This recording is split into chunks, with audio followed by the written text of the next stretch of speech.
हर हर महादेव। नमस्कार आप सभी को। मैं हार्दिक आप सभी का स्वागत करता हूँ हमारे इस YouTube चैनल पर जिसका नाम है धर्म रक्षणा। अनंत काल से सनातन धर्म अपने इतिहास और उसकी विशेषताओं के लिए जग प्रसिद्ध है। हम आपके लिए सनातन धर्म से जुड़े साहित्य, विज्ञान, देवी देवताओं के महात्म्य और अन्य शास्त्र जो हमारे ऋषि मुनि द्वारा रचित अथवा लिखित है, उनकी सारी जानकारी आपके लिए यहाँ प्रस्तुत करेंगे।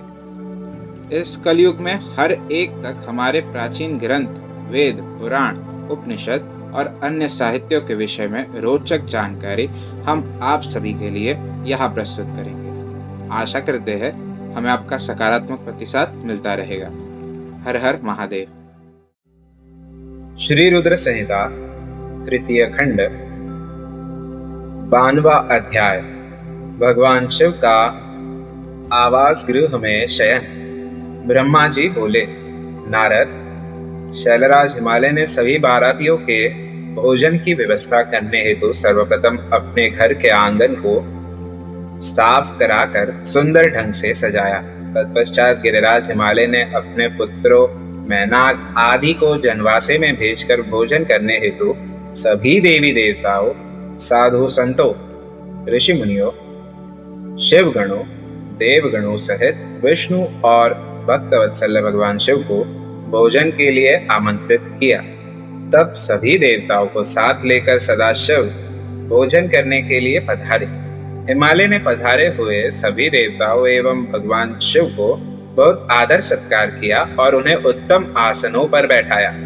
अनेकों प्रकार के भोजन परोसे गए तथा गिरिराज ने सबसे भोजन ग्रहण करने की प्रार्थना की।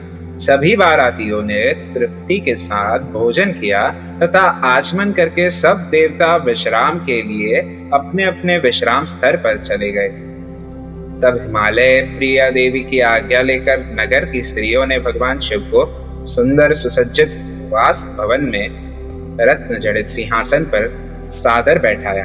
वहां उस भवन में सैकड़ों रत्नों के दीपक जल रहे थे। उनकी अद्भुत जगमगाहट से पूरा भवन आलोकित हो रहा था।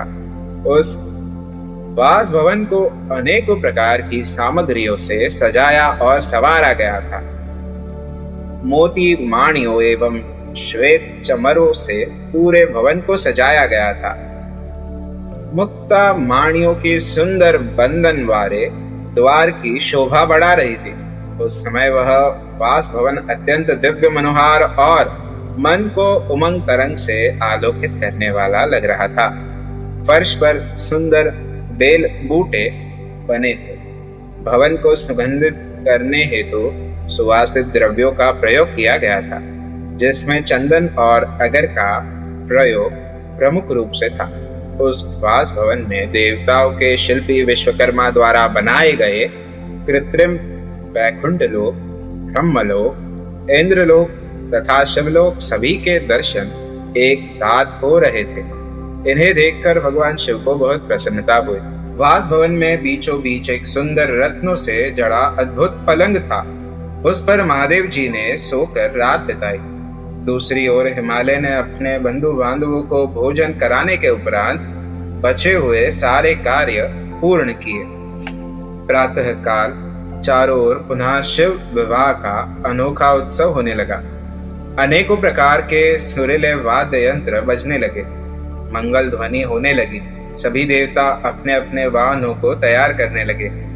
सभी की तैयारियां पूर्ण हो जाने के पश्चात भगवान श्री हरि विष्णु ने धर्म को भगवान शिव के पास भेजा। तब धर्म सहर्ष भगवान शिव के पास वास भवन में गए। उस समय करुणानिधान भगवान शिव सोए हुए थे।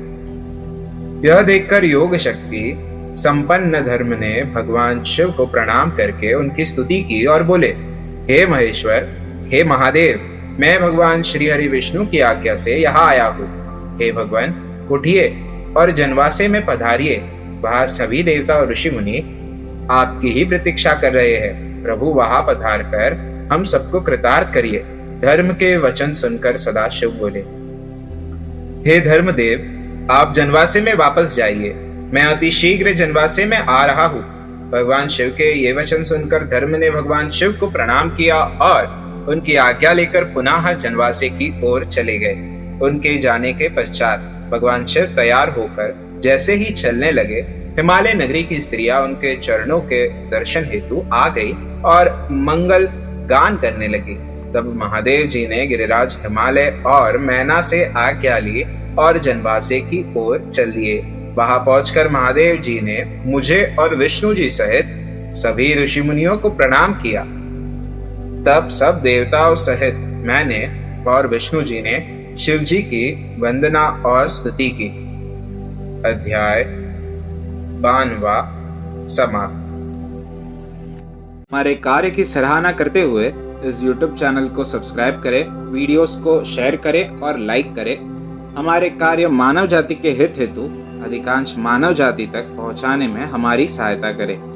भविष्य में हमारे सनातन धर्म के विषय में अधिक जानकारी प्राप्त करने हेतु हमारे साथ बने रहे इस YouTube चैनल पर, जिसका नाम है धर्म रक्षणा। धर्मो रक्षति रक्षितः। हर हर महादेव।